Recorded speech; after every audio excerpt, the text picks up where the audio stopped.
a couple months ago, our most successful CU podcast video ever. Is it that one? Was the Deadpool leaked test footage that I guess we have like 200,000 clicks on because people thought that was the footage. No, it was us talking about the footage.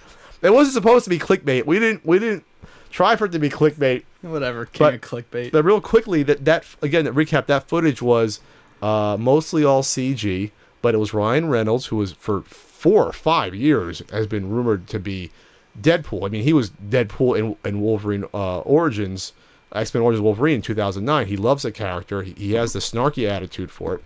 And so they haven't been able to get it off the ground forever, even though they had a great script, supposedly, for it. So they put out this test footage. The test footage was like a year ago or a year and a half ago. Mm-hmm. It leaks out. Everyone loves it. And so what happened was, in the past couple of days, is that Ryan Reynolds comes out and says, you know, he appreciates the support. He basically saying, oh, we didn't think we were crazy for backing. Basically, we thought this idea would be viable, and basically your support showed us that. And then right afterwards, Fox confirms that they are greenlighting a Deadpool movie for 2016. I'm happy about that. I'm happy about it. The character is one note, but it's a pretty funny note, and I've always enjoyed Deadpool in the one-shot comics, the Deadpool team-ups. And, you know, a movie really works best when it's got one short story to kind of focus on. So I think they could really do something great with the movie that kind of keeps it, you know, flowing fast. A Deadpool movie is not going to benefit from any downtime. I mean, that needs to be, I mean, pretty much action from the get-go. But I bet you it'd be a pretty good ride. Yeah, and I don't mind that. I mean, Fox only doesn't have a great record with Fantastic Four. Or the Daredevil movies from 10 years ago and Elektra, but they've come around on the last couple X-Men movies. On the First Class, the Wolverine was very good. I still think Days of Future Past was phenomenal. Was really good, and so those are fine. And plus, this is a movie that Marvel doesn't need. This isn't a character that meshes well. It wouldn't mesh well with Iron Man or, you know, those characters. It's fine to have a one-off movie with just Deadpool. Yeah, it works fine. I mean, he shows up everywhere, but no one's gonna boo-hoo that Deadpool can't be in the next Avengers movie. No, they can't have a character breaking the fourth wall in the Marvel continuity. Right. It would be too much. So as long as they get a good director, I mean, this is gonna be fine. Director is going to be Tim Miller. Okay, I don't know him. Unfamiliar with him, but the script is by Zombieland writers Rhett Reeves and Paul Wernick. Zombieland had a pretty good script. It was humorous. It was good. Zombieland was fantastic. So that gives you confidence. Tim Miller, I'll look him up real quick. But no, I'm happy to see Ryan Reynolds get a chance, because Ryan Reynolds is an actor that he has kind of taken a downturn in his career in terms of a leading man, because a lot of his movies didn't do well that he was a star of. Green Lantern didn't do that well. That he was doing that R.I.P.D. That did not well. That pretty much bombed. That one came out, what, like last year or the year before in the summer. Remember that one? Yeah.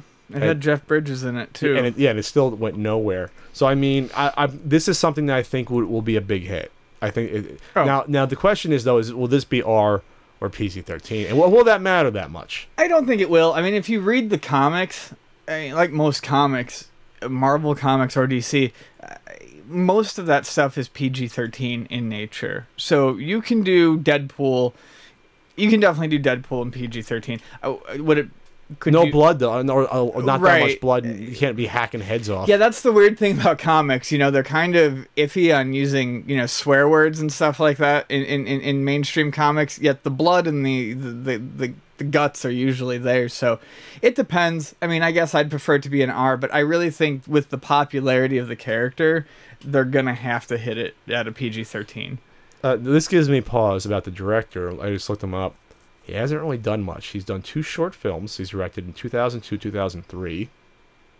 He wrote 4 things, all short films, in 2003 to 2006. He worked on the visual effects on Scott Pilgrim vs. the World.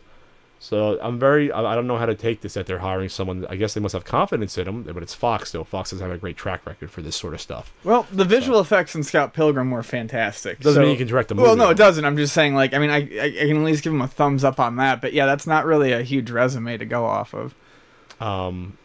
Yeah, so we'll see. We'll see. I mean, I'm not holding on hope for the new Fantastic Four reboot next year. I think it's going to be awful. I don't care who is doing Fantastic Four. I have no interest in it. I think that's part of the problem. I don't No, know. that's not part of it. You can do an interesting Fantastic Four movie. Frank, don't let Frank hear that. Frank's already heard it.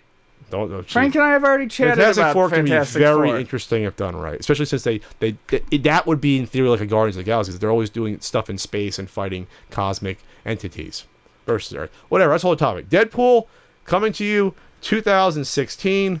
We'll see how it goes.